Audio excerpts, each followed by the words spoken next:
오늘은 시편 56편 1절에서 13절 말씀을 중심으로 지금도 우리는 우리여야 합니다 라고 하는 제목의 말씀으로 잠시 말씀을 나누고자 합니다. 오늘 본문의 이야기는, 이 시편은 그 배경이 되는 사건이 하나 있습니다. 혹시 여러분 성경에 시편 56편 1절 위에 보면 이런 표현이 있습니다. 거기 긴 표현이 있는데요, 그것은 좀 옆으로 처치하고요, 맨 끝부분에 이렇게 표제어가 되어 있습니다. 다윗이 가드에서 블레셋인에게 잡힌 때에 라고 써 있습니다. 저희가 지난주에 우리 다윗이 블레셋의 아기스 왕에게 가드라고 하는 곳에 도망쳤던 사건을 함께 말씀으로 다루었습니다. 오늘 이 본문 시편은 뭐냐면, 그때 그렇게 블레셋 사람들에게 잡혀 있을 때에 그가 하나님 앞에서 쓴 시가 시편 56편의 말씀입니다. 시편 34편도 그 사건과 관련된 건데요, 그거는 거기에 붙잡혔다가 쫓겨나온 다음에 쓴 거고요, 이것은 붙잡혀 있을 때에, 그러니까 고난을 당하고 있었을 때에 그가 하나님 앞에 쓴 시가 시편 56편이라는 것입니다. 장래가 불투명합니다. 이제 블레셋 사람들에게 잡혔으니 내 운명이 어떻게 될지 담보할 수 없는 그런 상황입니다. 그리고 미래가 어떻게 흘러갈지를 모르는 상황입니다. 그때 그가 하나님 앞에 지었던 시가 시편 56편입니다. 만약에 그 마음을 가지고 본문의 이야기를 다시 한번 읽어간다면 또 다른 마음이 느껴질 것입니다. 그 중에 제일 중요하게 제가 생각하는 것은 뭐냐면 이것입니다. 시편 56편 1절에서 3절이 이렇게 시작됩니다. 하나님이여 내게 은혜를 베푸소서. 사람이 나를 삼키려고 종일 치며 압제하나이다.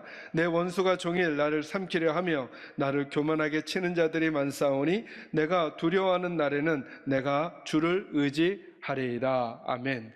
제가 제일 먼저 마음에 드는 생각이 뭐냐 하면, 어떻게 이 고난의 상황에 다윗에게는 제일 먼저 누가 생각나냐 하면 하나님이 생각이 났다라고 하는 사실입니다.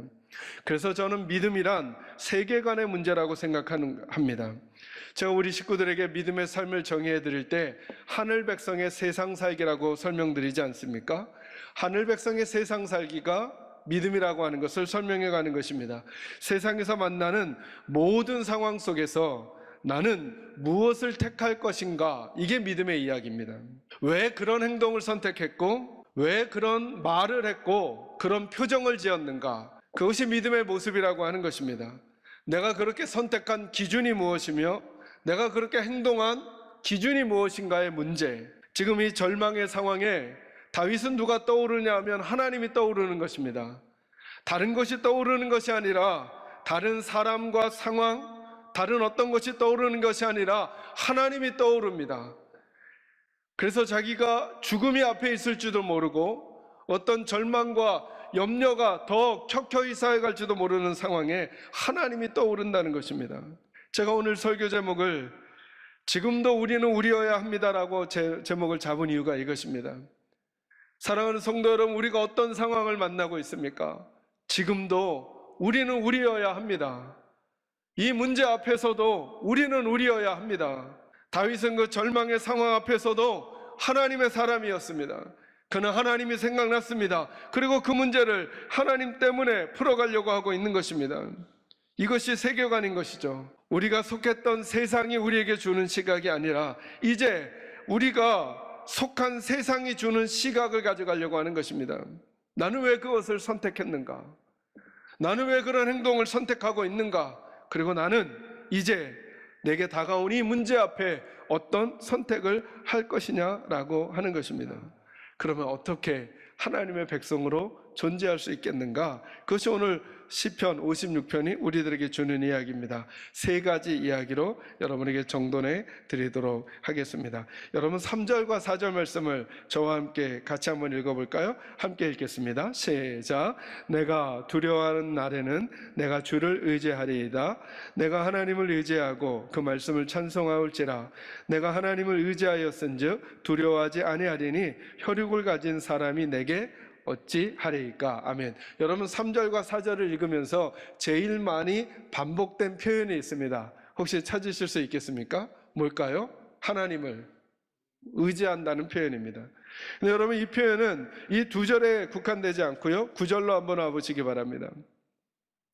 9절 10절을 제가 읽습니다. 내가 아뢰는 날에 내 원수들이 물러가리니 이것으로 하나님이 내 편이심을 내가 아나이다. 내가 하나님을 의지하여 그 말씀을 찬송하며 여호와를 의지하여 그의 말씀을 찬송하리이다. 11절 초반 봅니다. 내가 하나님을 뭐 했다 그래요? 의지했다 그럽니다.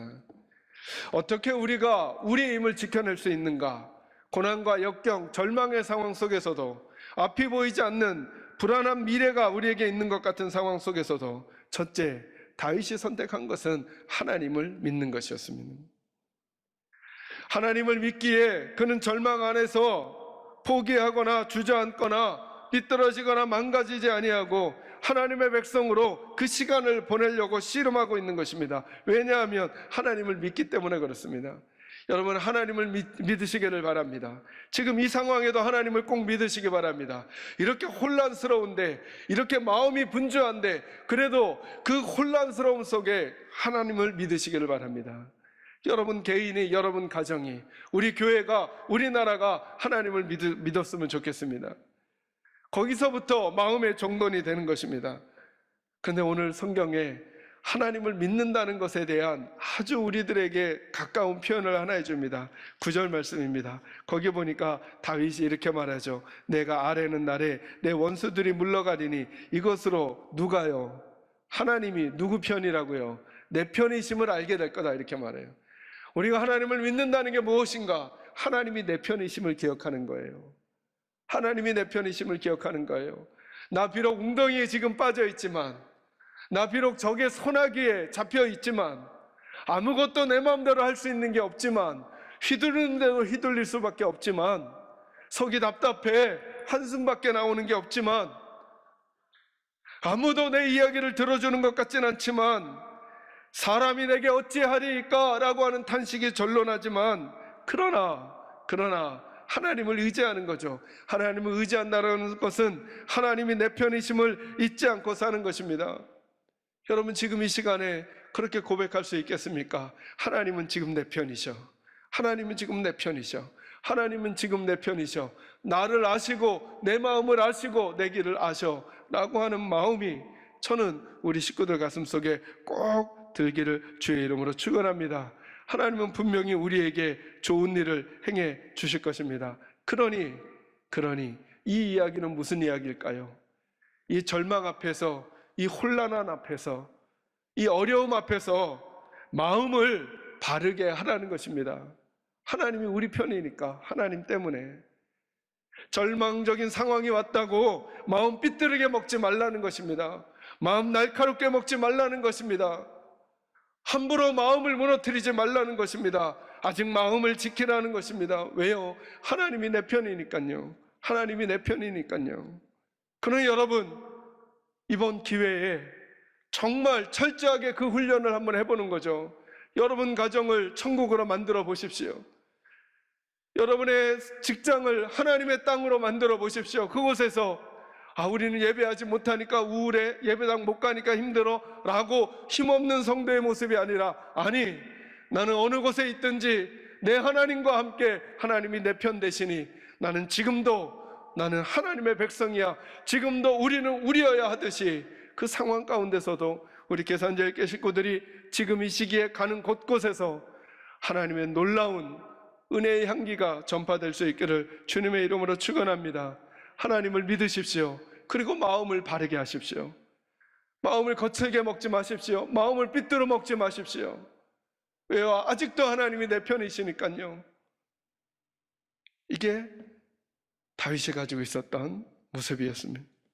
두 번째, 여러분 10절 말씀을 다시 한번 읽겠습니다. 10절 같이 읽습니다. 시작. 내가 하나님을 의지하여 그의 말씀을 찬송하며 하나님을 의지하여 그의 말씀을 찬송하리이다. 아멘. 10절 말씀을 잘 읽어보면 다윗이 하나님을 믿는다고 합니다. 하나님 의지한다고 합니다.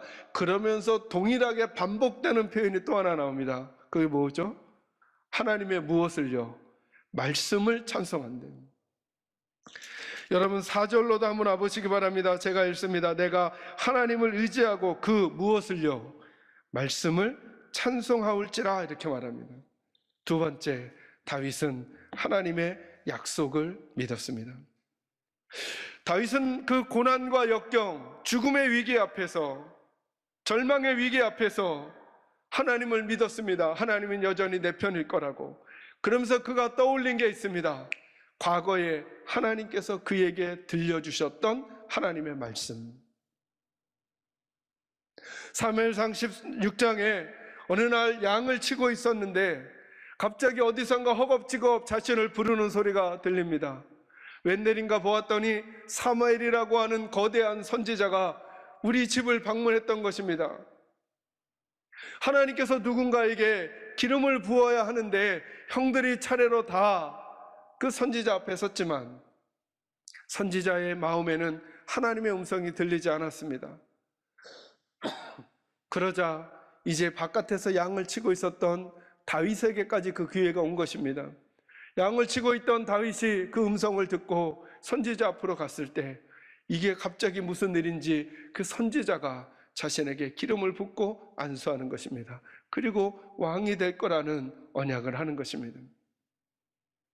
여러분, 한번 그 상황으로 가보시죠. 그렇게 기름 부음을 받으면 그 다음 날부터 다윗의 마음은 어땠을까요? 다윗의 마음은 언제 내가 왕이 되는 거지? 언제 내가 왕이 되는 거지? 하며 그 시간을 기다리지 않았을까요?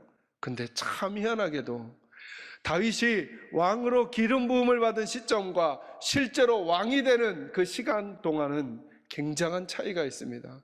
적어도 10수년의 간극이 있습니다.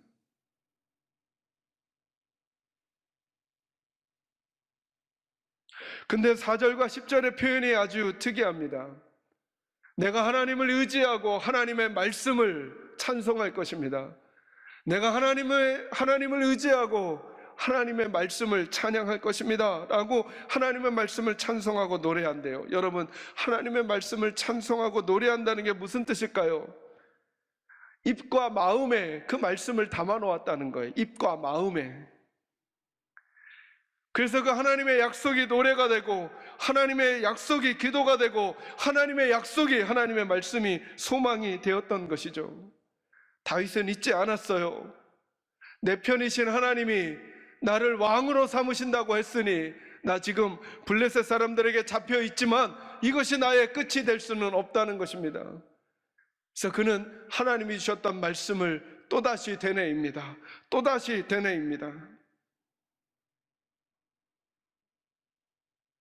사랑하는 성도 여러분, 이런 어려움과 위기의 순간에 우리가 빠지기 쉬운 함정이 뭐냐 하면 그동안 그렇게 숱하게 들었던 하나님의 말씀이 많이 있었음에도 불구하고 우리 마음에 담겨졌던 충격들이 많이 있었음에도 불구하고 상황이 어려워지고 형편이 어려워지면 까마득하게 그 말씀들이 다 잊혀져 버리는 것입니다. 그리고 온통 그 상황과 문제만이 나를 다 덮쳐버리는 것 같은 느낌을 느끼고 그렇게 행동하고 처신하는 것입니다. 이것이 우리가 빠지기 쉬운 함정인 것이죠. 다윗은 블레셋에서의 고난뿐만 아니라 사울 왕이 자기를 죽이려 하는 그 시점들 앞에서도 절대 자기의 태도를 망치지 않습니다. 사울을 죽일 수 있는 기회가 2번이나 있었죠. 그죠? 그런데 죽이지 않습니다. 왜요? 하나님의 말씀을 믿었기 때문입니다. 내가 왕이 되는 건 내 힘으로 되는 게 아니라 하나님이 나를 왕으로 삼을 거라는 것입니다. 그렇기 때문에 태도를 바르게 해야 합니다. 하나님 때문에, 하나님의 말씀 때문에 태도를 바르게 해야 합니다. 사랑하는 성도 여러분, 여러분은 요즘 개인적으로 혹은 가정적으로 생업으로 혹은 사회적으로 고난과 역경 안에 있는 다윗이라고 할 수 있겠습니다. 여러분의 입에서 하나님의 말씀이 나가고 있습니까? 그래서 지난주부터는 부목사님들하고 의논하면서 아침마다 말씀 묵상하고 그리고 찬양을 하나씩 우리 성도님들에게 보내드리자. 어두운 시간인 것 같지만 도리어 하나님을 노래하는 시간, 힘든 시간인 것 같지만 하나님을 찬양하는 시간, 아픈 시간인 것 같지만 소망의 말씀을 노래하는 시간들이 우리에게 필요하다는 것입니다. 여러분의 태도, 우리의 태도를 바르게 하죠. 저는 자칫 저와 우리 교회 식구들이 혹은 우리 교회들이 혹은 우리 기독교가 지금 이 시기를 경험하면서 적을 잘못 상대하고 있지는 않을까라고 하는 두려움이 생기기도 했습니다. 여러분, 지금 우리의 적은 누구일까요? 예배를 못 드리게 하는 상황? 예배의 상황을 쉽게 하지 않는 어떤 일들? 아니죠, 여러분. 참 이런 생각이 들었습니다. 교회야말로 이웃들을 바른 대로 이끌고 싶어 하고, 교회야말로 이웃들에게 유익을 주고, 교회야말로 다른 분들에게 걱정을 끼치지 않고 도리어 도움을 주기를 원하는 하나님의 방주와도 같은 것 아닙니까?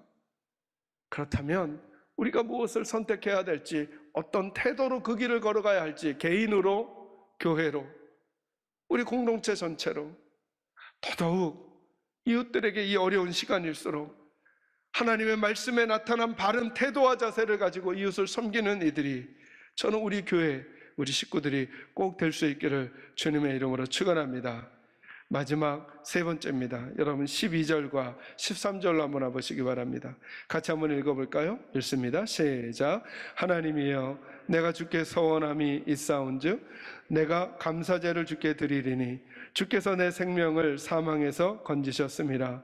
주께서 나로 하나님 앞 생명의 빛에 다니게 하시려고 실족하지 아니하게 하지 아니하셨나이까. 아멘. 제가 유념해서 본 본문은 이것입니다. 12절 말씀이 이렇게 말합니다. 하나님이여, 내가 주께 서원함이 있사온즉 내가 주께 무엇을 드린다고요? 감사제를 드린다, 이렇게 말합니다. 이미 드렸다가 아니라 감사제를 드릴 것이다 라고 하는 것입니다. 지금 어디에 있는데요? 블레셋의 수중에 있는데, 그런데 하나님 앞에 감사를 드리겠다는 것입니다. 이건 믿음으로 드리는 것이죠. 세 번째, 다윗은 하나님의 시간을 믿은 것입니다. 하나님의 시간을, 아직 오지 않은 시간에 올 것을 바라보고 그렇게 하겠다는 것입니다. 나 아직 붙들려 있지만 하나님께 감사의 제사를 드리겠다는 것입니다. 아직 내가 풀려난 시간이 오지 않았지만 난 내 하나님께, 내 편이신 하나님께 하나님의 약속을 믿고 하나님의 시간이 있음을 인정하고 나는 지금 하나님께 감사하겠다는 것입니다. 아직 오지 않은 수많은 하나님의 시간들이 있을 것입니다. 여러분의 가정에, 여러분의 자녀들에게, 여러분의 생업에, 우리 교회에게 아직 오지 않은 수많은 시간이 있을 것입니다. 그런데 다윗은 이렇게 말합니다. 그 시간이 아직 내게 오지 않았지만, 그래서 나 아직 아프고, 그래서 나 아직 어렵고, 그래서 나 아직 힘들고, 그래서 나 아직 웅덩이에 빠져 있지만 나는 이곳에서 하나님께 감사할 거라고. 왜요? 하나님이 내 편이심을 믿고 하나님의 약속을 인정하고 하나님의 시간을 기다리는 그에게는 지금 이 시간이 내 마지막이 아니라 또 다른 내 시간이 있을 걸 아니까 그는 그렇게 할 수 있었던 것입니다. 하나님이 정하신 시간이 있기에 그 시간이 올 때까지 고난과 역경을 인내해 가겠다는 것입니다. 묵묵히 이 걸음을 걸어가겠다는 것입니다. 오늘 해결되지 않을 수 있고 내일도 해결되지 않을 수 있겠지만, 그러나 하나님의 시간은, 나를 위하신 하나님의 시간은 꼭 올 테니까 그 속에서 벌어진 오해와 갈등, 충동을 이겨내고 하나님 앞에 머무는 싸움, 그 싸움을 해내며 하나님을 인정하는 태도를 갖겠다는 것입니다. 그래서 자세를 바르게 하겠다는 것이죠. 하나님의 시간 때문에. 지금 내 자세를 망가뜨리지 않겠다는 것입니다. 내 표정을 망가뜨리지 않겠다는 것입니다. 내 언어를 망가뜨리지 않겠다는 것입니다. 왜요? 나의 웅덩이의 삶이 마지막이 아니라 하나님이 나를 건져내실 그 시간이 올 거니까요. 그때 지금 했던 나의 이 말들과 지금 했던 나의 이 표정들과 지금 했던 이 나의 행동들이 아버지 하나님 앞에 부끄럽지 않도록 그는 지금 하나님께 감사의 제사를 드리겠다고 말합니다. 13절 말씀은 더 놀랍죠. 감사의 제사를 드리겠다라고 했던 그 말이 미래형인데 13절은 이제 현재형이 되어버렸습니다. 주께서 내 생명을 사망에서 건지셨습니다. 주께서 나로 하나님 앞 생명의 빛에 다니게 하시려고 실족하지 아니하게 하지 아니하셨나이까. 사랑하는 성도 여러분, 믿음이란 뭔가요? 미래를 현재로 사는 것입니다. 제가 저희 부목사님들에게 문자를 보내실 때도 그런 표현, 우리 부정적인 표현 쓰지 말자 제가 부탁드렸어요. 우리 예배를 못 드려서 안타깝지만 빼자고 그랬어요. 제가 도리어 이 시간이 기회니까, 이 시간이 기회니까. 저는 다시 예배당에서 예배가 회복되는 그날 우리 성도들이 감격의 눈물을 흘림과 동시에 저는 하나님 앞에서 어떻게 승리하며 살았는가 기쁨의 눈물로 하나님 앞에 예배하는 그날이 있었으면 좋겠다는 생각이 드는 거예요. 우리가 뭔가 지금 100%인데 100% 중에 한 70%, 60%만 있다가 나중에 현장 예배를 드려야 100%가 채워지는 게 아니라 도리어 여러분 지금도 곳곳에서 100%의 예배와 100%의 성도의 삶을 사십시오. 그러다 우리 다시 만나는 거죠. 지금도 우리는 우리여야 합니다. 오늘은 종려주일입니다. 예수님께서 예루살렘으로 올라가시는 그날을 기념하는 것입니다. 근데 그 예루살렘으로 가는 길은 사실은 십자가로 가는 것이죠.